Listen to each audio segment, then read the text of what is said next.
Y seguimos en este programa de Proyecto Federal del día de hoy. Bueno, hemos hablado de economía, momento ahora de hablar de salud. Y te pido que prestes mucha atención porque vamos a hablar de una patología con la que convive mucha gente, que es exactamente la celiaquía. Para ello hemos invitado a la doctora Graciela Melito. Graciela, gracias por estar nuevamente con nosotros. No, al contrario, un Hace gusto un volver. tiempito que no estabas, pero bueno, bienvenida nuevamente.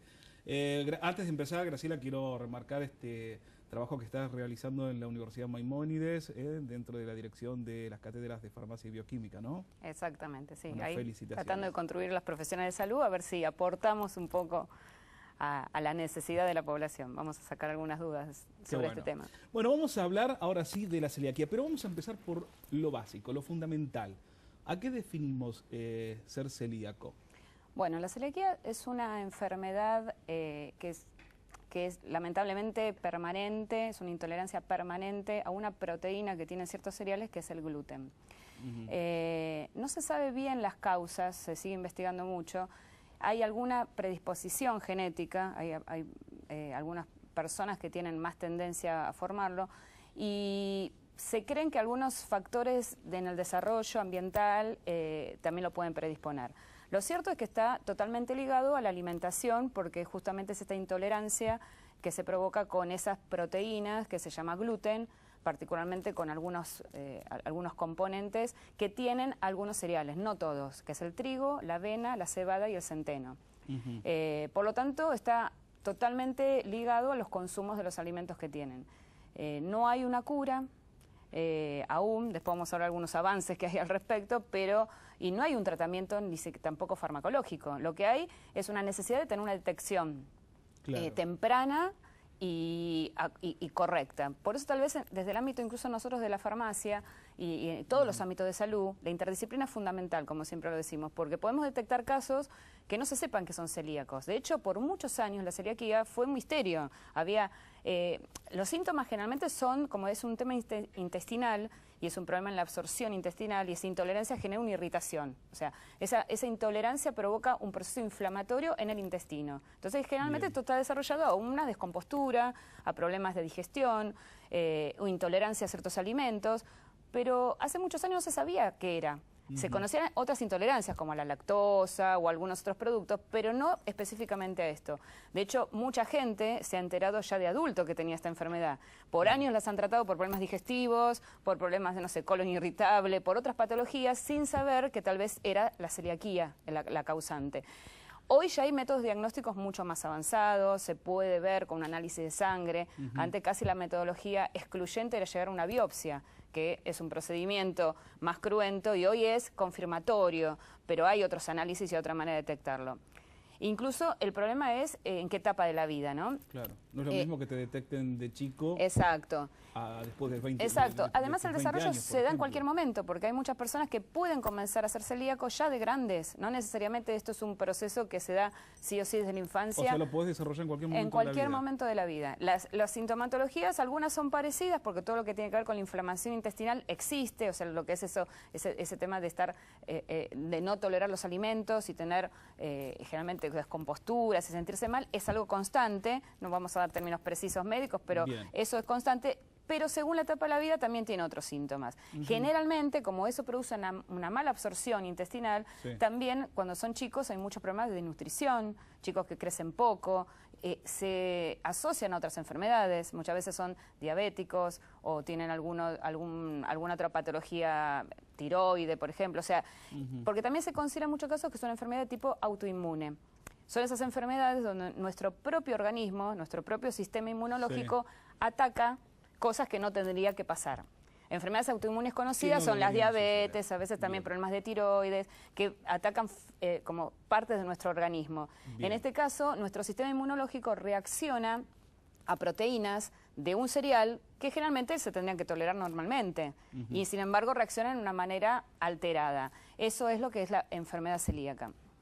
A ver, para tratar de entender y de que la persona que está del otro lado diga, de esto que me están diciendo me está pasando algo. Exacto. Y tal vez voy a un profesional y piensa o supone que tengo tal cosa, pero sigo, por ejemplo, con un dolor de estómago, con molestia cuando como ciertos productos. Entonces, ahí ya hay un llamado de atención que tiene que también darse cuenta la persona que puede llegar a comenzar a convivir con la celiaquía, ¿no? Sí, por eso en todos los ámbitos tenemos la posibilidad de detectarlo. Justamente, en un ámbito de nosotros en una atención cotidiana que podemos tener en la farmacia, acá que hay tantos amigos de la farmacia que nos ven. Vos es una persona que recurrentemente viene con un problema de que está descompuesta, que se siente mal, que tiene una intolerancia. No le han detectado nada en particular. Bueno, no sería raro que pudiera descartar que sea una persona celíaca. Hay algo que se comprueba muy fácilmente, que es en el consumo de los alimentos. Justamente el único tratamiento que hoy existe es suprimir la ingesta de los alimentos que tienen gluten, que son todos aquellos que tienen trigo, avena, cebada y centeno. Justamente la sigla TAC que aparece, como lo estamos viendo, que es sin TAC, es por los cuatro cereales que tienen esta proteína, por lo cual tienen una intolerancia.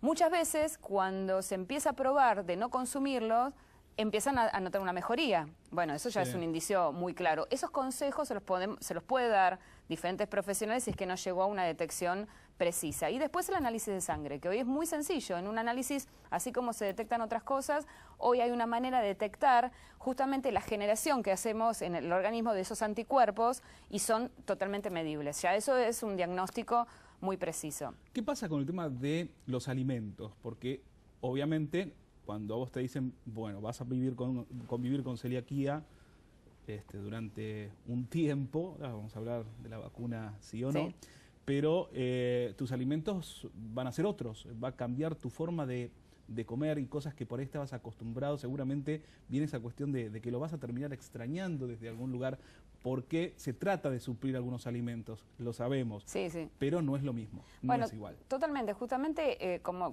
te comentaba, como no hay hoy un tratamiento alternativo, no hay medicaciones y no hay nada que pueda servir para tratarlo, la dieta es fundamental. Por eso el apoyo de los profesionales de salud, nutricionistas, poder orientarlos. Hay mucho trabajo sobre eso, por suerte, a lo largo del tiempo. Muchas asociaciones, ONG que se han dedicado a esto, antes de que se empezaran ya tenemos mucha reglamentación al respecto en nuestro país, porque ya desde el 2007 se creó un programa nacional que tiene que ver con la detección y el control de la enfermedad celíaca. Y a partir de ahí, estamos viendo algunas imágenes que tienen que ver con una página que es del Ministerio de Salud. Hay mucha información para los pacientes y para también los familiares y saber cómo proceder. Y en eso fue fundamental, todos los organismos que tenían que ver con pacientes diabéticos, y hoy ya, desde hace varios años, tomado por los Ministerios de Salud, que justamente saber qué alimentos se pueden consumir. Y hay una lista de alimentos permitidos, porque nosotros hablamos de las harinas, pero las harinas no todas se consumen directamente. O sea, es muy fácil saber que si uno va a consumir un pan elaborado con harina de trigo, no lo va a poder hacer. Pero hay un montón de alimentos elaborados que tienen en su composición algún componente que tiene gluten, y muchas veces no se sabía. Hoy sí se sabe y hay un listado de esos alimentos, como también de los medicamentos. Eso fue un avance justamente en una resolución que hubo desde la Administración Nacional de Medicamentos, Alimentos y Tecnología, la ANMAT, y que ya se convirtió en parte de la ley, que los medicamentos tienen que tener también la sigla si contiene o no contiene gluten. Así como ya los alimentos, es una reglamentación que hace años que está, que se tiene que indicar los que contienen o no contienen gluten, para que justamente los pacientes sepan si lo pueden consumir. Hace muchos años todo esto fue un trabajo de las organizaciones y hoy ya es una reglamentación que permite saber qué alimentos consumir. Hay otros alimentos que no tienen ningún problema, como ser las verduras, las frutas, o sea, ya se sabe que son productos naturales. Todo el producto que es natural, que no tiene esos cereales, son de fácil consumo. El tema son con los productos elaborados. ¿Qué pasa con la ley de celiaquía que ayuda y que busca para el paciente celíaco tener mayor y mejor acceso a la compra de los alimentos? Bueno, justamente a partir de todas estas resoluciones, de haberse quedado el programa, ya desde el 2007 en adelante, hay una reglamentación con todo esto. Lo que se consiguió es hacer que hubiera una cobertura desde las obras sociales con respecto a las premezclas que se pueden usar para los pacientes celíacos. O sea, hay mezcla de ciertas harinas, por ejemplo, así como dijimos las que no se pueden, la harina de maíz, el arroz, el garbanzo, la mandioca, son algunos de los productos que sí podrían consumirlo. Entonces, para elaborar, como decíamos hace un rato, y querer comer un pan, se puede hacer con otra forma de preparación. Entonces hoy existen productos semi-elaborados, premezclas para el consumo, para el enfermo celíaco, y a partir de la legislación se pudo conseguir una cobertura de eso. O sea, tener en cuenta que como no hay un medicamento, así como creo que todos saben que están las coberturas de salud, hay vademecums que cubren medicamentos para una patología. Para esta patología, el equivalente a un medicamento es el alimento. Entonces, los alimentos están considerados dentro de un monto para cubrirlo y a través del asesoramiento nutricionista se sabe cuál sería la necesidad que tendrían que tener básica y eso se le pone un valor que es el que las diferentes coberturas u obras sociales tienen que cubrir para el enfermo. Última pregunta. Vacuna para el celíaco. ¿Se está trabajando en este tema? Bueno, sí, hay un desarrollo desde el 2010, un poquito antes, en Australia, en Reino Unido, sobre una vacuna. Y ahora también hace muy poquito, el mes pasado, salió una novedad de que tal vez un virus tuviera algo que ver, como siempre los virus están metidos en casi todas las enfermedades, pero la vacuna que se está trabajando desde hace años justamente tiene que ver con que se detectaron cuáles son las partes del gluten, algunos péptidos, o sea, son algunos aminoácidos que componen ese gluten, que son los que dan más toxicidad al enfermo, o sea, los que más alteran. Y se está generando, así como se hace con las alergias, generar una vacuna que se puede inocular en los enfermos en pocas dosis y empezar a hacer que su sistema no responda tan agresivamente a la ingesta de esas proteínas. Es el mismo tratamiento que se hace hoy con los tratamientos con algunos alergenos para la gente que tiene alergia. Se hacen pequeñas inoculaciones en unos procedimientos continuos que generarían que el organismo no reaccione tan violentamente cada vez que ese producto ingresa a nuestro organismo. Esa es una de las que se está evolucionando. Hoy se encuentra en fase 1. O sea, ya se está desarrollando, tiene un nombre, hay unas empresas que ya lo están desarrollando en Europa y están en fase 1, o sea que están ya en una investigación que pasó de los laboratorios a empezar la cadena de la posible producción. Y la otra línea es esto de los virus, que es muy reciente, en Science salió un artículo ahora en abril, con que se vio que hay una cierta predisposición que algunos virus que son normales en la infancia predispongan a que se hagan más intolerante a algunas personas. Bueno, ojalá llegue pronto la vacuna, Dios quiera que sí. Graciela, gracias por haber venido. Bueno, gracias por invitarme. Por favor. Bueno, como hablamos de salud, como hablamos de economía, también vamos a hablar de política internacional, ¿no, Gustavo? Por supuesto que sí, vamos a hablar de temas internacionales y nos acompaña Hernán Villar. ¿Cómo te va, Hernán? Bien, muy bien, gracias por la invitación. Periodista, especialista en temas internacionales. Y como este programa se emite a las 22 horas, lo pueden ver en el canal de la ciudad todos los días a las 21 horas. Ah, si no, no lo decías. Si no, no lo decía, obviamente. Si vamos a competir el mismo horario, no lo decía, obvio. Está muy bien. Bueno, Francia. Y en la introducción del programa, en uno de los comentarios que hice, está ocurriendo que están ganando aquellos que no tienen estructuras partidarias tradicionales. Y bueno, vamos a hablar de Emmanuel Macron. Contanos un poco, 39 años, está en el poder, es liberal pero más tirándose al centro. A ver, bueno, lo que pasa aconsejanos es que un poquito. Al lado de Marine Le Pen todos es de izquierda, a la izquierda, ¿no? De Le Pen. A la derecha de Le Pen está la pared, ¿no? A la derecha de Le Pen, se dio la cuestión de que después de más de medio siglo llegaban al balotaje dos partidos que no eran tradicionales, ¿no? Ni el socialista ni el republicano, ¿no? De Gaulle para acá siempre estaban estos dos partidos en pugna. Esta vez era Francia Nacional y En Marcha, ¿no? En Marcha, el partido de Macron apenas tiene 13 meses, ¿no? Empezó en abril. Pero estuvo con Hollande, ¿no es cierto? Estuvo con Hollande, sí, fue ministro de Economía. Como que de alguna manera, ¿por qué te pregunto esto y te interrumpí con esto? Seguís con tu línea, pero como que de alguna manera hubo una decisión ahí para tener alguna referencia cuando alguien vota. Lo que pasa es que Hollande, si bien viene del Partido Socialista, siempre trabajó con coaliciones, ¿no? Dentro de su gabinete había gente de derecha y gente de izquierda, y en esta ensalada, digamos, estaba Macron, que duró poco, ¿no? En general se sabe que pertenece a la banca Rothschild, una de las más tradicionales de Europa y de derecha, ¿no? Que en general trabaja para el lobby de los partidos de derecha. Si bien es muy joven, también viene con esta formación, pero ganó con un discurso más joven, oxigenó un poco más los discursos.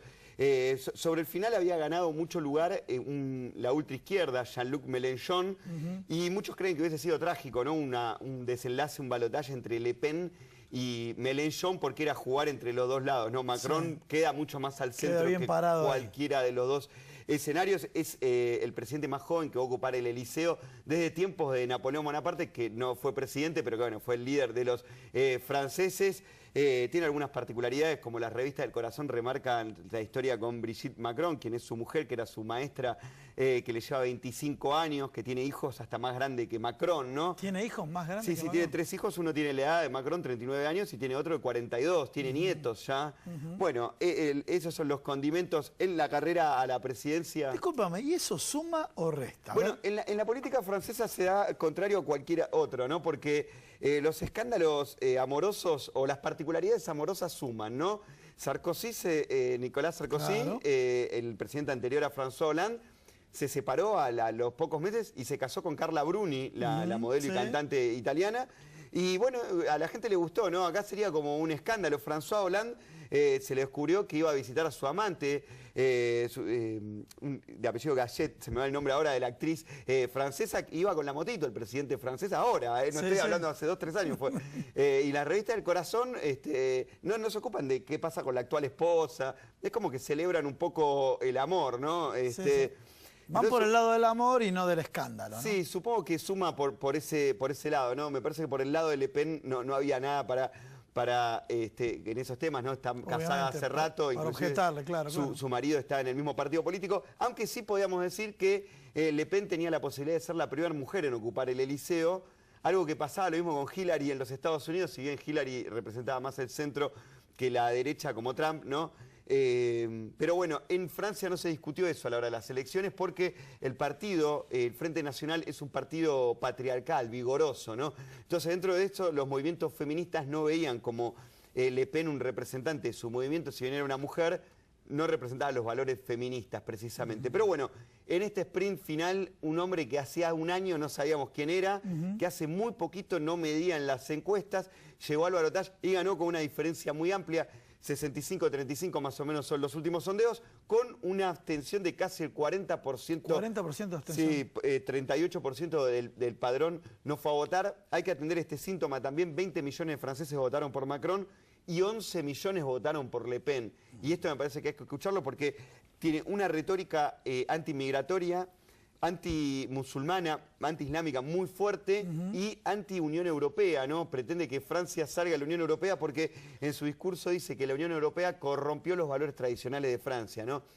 Entonces hay que escuchar esto porque depende mucho de la suerte de Macron que no crezcan los movimientos como el Frente Nacional, porque Le Pen va a seguir en carrera también, claro, y que no levante el guante, ¿no? Tiene muchos desafíos por delante Macron. A poco de ganar se esperaba que la bolsa de París tenga un repunte. Y fue moderada. Fue moderada. Hasta ahí nomás también porque no le sobra nada al euro tampoco. Este año hay elecciones también en Alemania y vemos que va a haber elecciones en el Reino Unido el próximo 8 de junio. Y en todos los lugares se ve cómo la ultraderecha va ganando espacio, ¿no? Ahí está, pero yo te interrumpo por lo siguiente. Sé que muchas veces me decís, Gustavo, me interrumpí, me haces perder el hilo. No, en la radio te trato mal por ahí, pero acá vamos a tratar. Me haces perder el hilo. No, pero, a ver, la gente se pregunta, bueno, le está preguntando de, en este caso, Francia, Alemania, Inglaterra, y la pregunta general es, vemos el resultado electoral en nuestro país, podemos decir el presidente actual también, por más que no se dice de derecha, sabemos que todas las políticas económicas tienen un sesgo de derecha, un sesgo de derecha. Sin entrar al 2x1, que lo hablamos la semana pasada, que no es regla de 3 simple, no es, pero sin embargo por decreto propuso a 2 jueces de la Corte que, o casualidad, fallaron en favor de esto y después surgió por el voto del Senado. Pero ¿a qué voy con esto? ¿Se traslada? ¿Está ocurriendo un fenómeno donde todo se va corriendo a la derecha y después va a volver la misma tendencia que hay en el mundo, que vuelve todo para el centro?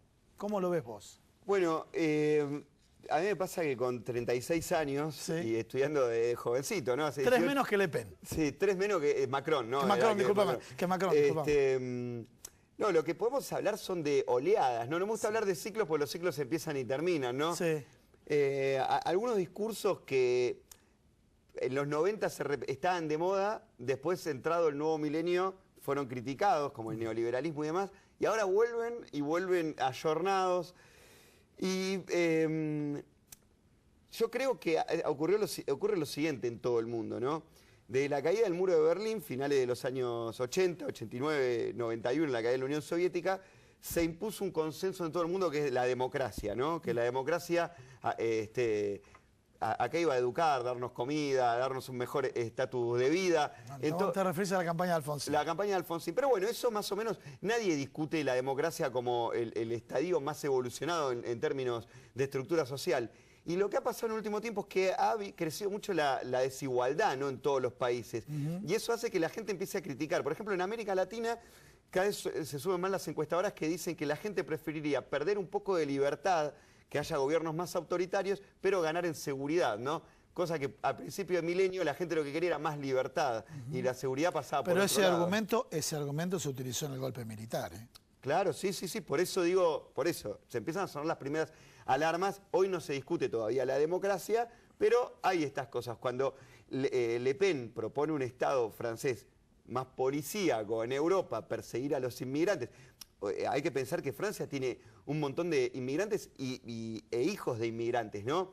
Hay nietos de argelinos ya en Francia, que son franceses, como por decir el jugador de Zinedine Zidane, que representó la selección, pero es hijo de argelinos. Bueno, para Le Pen no es francés. Para Le Pen no es francés. Empiezan a discutir una cuestión más duro, digamos, ¿no? Por eso digo, sabemos que para nosotros el concepto de nacionalidad es la tierra donde naciste y para los europeos es la tierra de tus antepasados, es ¿no? jus sanguinis, ¿no? Por Sí, derecho natural, por ¿no? derecho de sangre. natural, claro.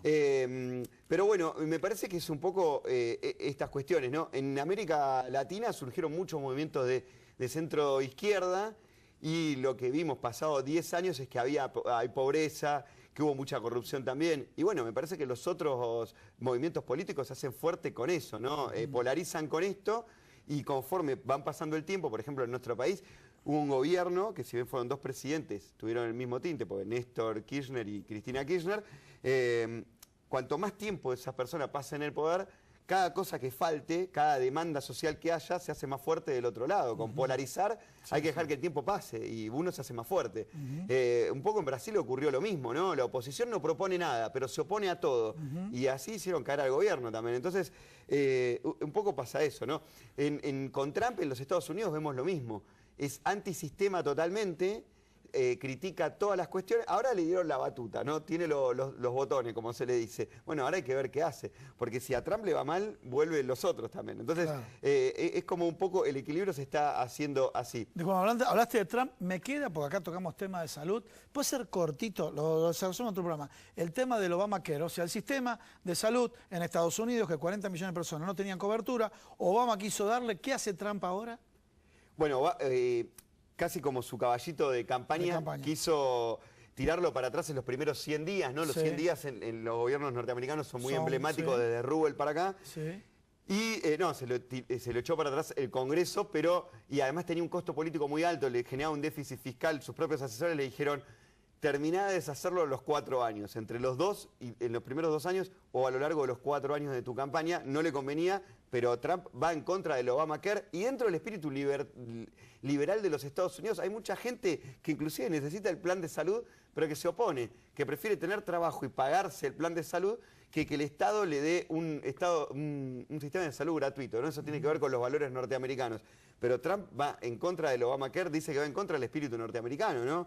Del liberalismo, ¿no? Algo que es raro, ¿no? Porque vimos en el 2008 con la caída de la subprime como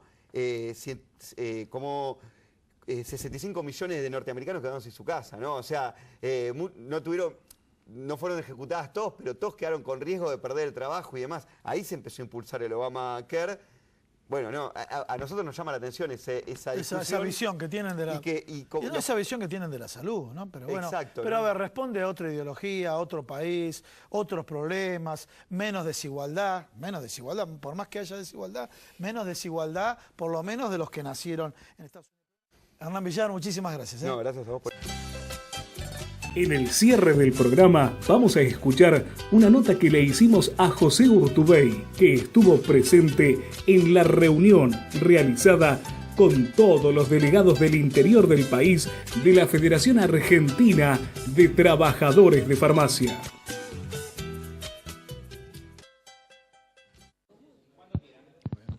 Bueno, José, una cálida recepción tuviste acá de los trabajadores de farmacia. Primero, una impresión de, bueno, de la interacción y la transferencia de tus experiencias políticas que le hiciste a los trabajadores. Bueno, en primer lugar, yo muy agradecido de que me hayan invitado porque es una institución sumamente federal, sumamente republicana y que respeta mucho las instituciones también que van más allá de su sector. Creo que fue una charla profunda en términos del análisis del desarrollo de la Argentina y en términos de cuáles son los aportes que tenemos que hacer para interactuar entre cada uno de los sectores, buscando siempre un objetivo que es el bien común. Y en línea con eso, tanto Roque como todos los que participaron, creo que hubo muy buenas coincidencias en cuáles son los puntos de vista que tenemos que tener para esta hoja de ruta. Bien. Hablando de los escenarios políticos, un escenario que acá no faltó en la mesa, en el debate, el escenario gremial. Roque Garzón mencionó este avance sobre los derechos de los trabajadores que se conquistaron en años y principalmente un sistema de salud que conocemos que hace años funciona a través de las obras sociales sindicales, que ha funcionado para algunos razonablemente bien, para otros muy bien, pero siempre funcionó este sistema, y esta avanzada sobre el desfinanciamiento de la seguridad social en los gremios. ¿Cómo lo ves vos de tu posición política? Y después abordamos los temas que están relacionados con la industria propiamente dicha. Sí, yo creo que Roque lo dijo claramente, con una claridad meridional. Él dijo, acá lo que se necesita es respetar las instituciones, es decir, hay que trabajar en la Argentina para que se valoricen las instituciones que en definitiva son las que van a permitir el desarrollo sectorial y el desarrollo de la Argentina. Por eso él lo enmarcó muy bien en ese concepto. No hay que dejar que sean vituperiadas estas instituciones. Bueno, como referente de la Unión Industrial Argentina hay un tema en cuestión que ya lo has tocado en distintos medios, y también que le preocupa porque desde el ámbito de los trabajadores, cuando escuchan este concepto de las LEVAC, o sea, hace recordar a muchos la película Plata Dulce, ¿no? Este tema de el escenario que vienen inversiones a colocarlo en corto tiempo, sabemos que el dólar se mantiene planchado y en definitiva no llegan las famosas inversiones. ¿Cómo lo está viendo esto los industriales del país? Con la necesidad de avanzar en el país en mayores niveles de competitividad, lo hablábamos acá también, muchas veces las empresas, las industrias son competitivas puertas adentro y después con el nivel de tributación que hay, con la falta de financiamiento productivo que hay, con una desordenada administración de comercio internacional, nos lleva a que tenemos una economía que no es competitiva. Y eso en definitiva no es bueno para la relación que se tiene que dar también, no solo con el gobierno, sino entre los sectores empleadores y los de los empleados. Por eso acá también este diagnóstico, y creo que va a tener mucha fuerza en la réplica sobre el relacionamiento sectorial, es que lo hemos hablado con mucha madurez, en donde queremos ver cuáles son los puntos que tenemos que aportar de cada uno de los sectores para este franco diálogo y maduro, y a partir de ahí buscar soluciones, y no siempre estar en una posición de queja sin entender cuál es el problema estructural que tiene hoy el país, que es el de la falta de competitividad. Hablando de competitividad y pymes, ¿sí? Uno de los planteos de distintas estadísticas, de hecho el CEPA mencionó que la actividad industrial tuvo una gran cantidad de despidos en este periodo. ¿Vos estás recibiendo ese tipo de reclamos, ese tipo de quejas? Pongamos en contexto qué pasó con la actividad industrial. El año pasado cayó 5 puntos en términos interanuales, que es muchísimo, y este año ya vemos que en febrero mismo cayó 6 puntos. Entonces, ¿qué digo? Venimos de 4 años de caídas o estancamientos. Es cierto que este último año y medio se profundizó enormemente, pero sin embargo el compromiso de mantener la fuente de trabajo estuvo y está, y por supuesto no se puede tapar el sol con las manos. En la medida que no haya una reactivación de la economía y del mercado doméstico, yo no veo que sea posible la reactivación del mercado laboral. Es decir, una cosa lleva inexorablemente a la otra. Señores, nos vemos la semana que viene acá en Proyecto Federal. Chau, chau.